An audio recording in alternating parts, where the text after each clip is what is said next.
Bible story for our little ones from the Jesus Storybook Bible is the Servant King. This is the story of the Last Supper. So we're starting to get into the Holy Week narratives here, right? A couple of interesting things take place here. Jesus washes his disciples' feet. He does this disgusting act of service for them, and he tells them, this is what you guys need to do for everybody else. Right? You need to be willing to do the little thing, the ugly thing, the nasty thing, the dirty thing that nobody else wants to do. That's the sign that will show people that you follow me. Right? And so kids at home, what might that nasty, dirty, disgusting thing be? It might be doing the dishes. It might be putting the dishes away without being told to. It might be cleaning up your room, even though it takes a long time, you don't like doing it. Right? It might be cleaning up the dog poop or whatever. There might be an actual disgusting chore there too, right?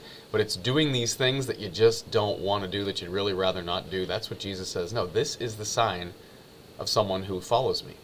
Right? It's standing up for the kid at school who's being picked on. It's playing with the kid that nobody else wants to play with.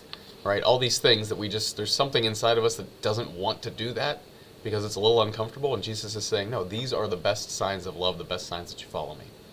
Right? And Jesus did it himself. So he says, follow my example. The second example that Jesus sets is he takes bread and he transforms it into his body through his word. Right? Sort of like back at creation when God says, let there be light.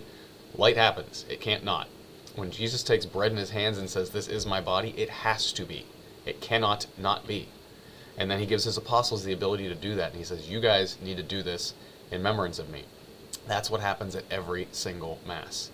A priest takes bread in his hands, says the exact same words Jesus said at this Last Supper on Holy Thursday, and bread becomes Jesus, just like happened in this Bible story. So Jesus gives us these two great examples, and he tells us to go out and do those things, and that's how people will know that we follow him.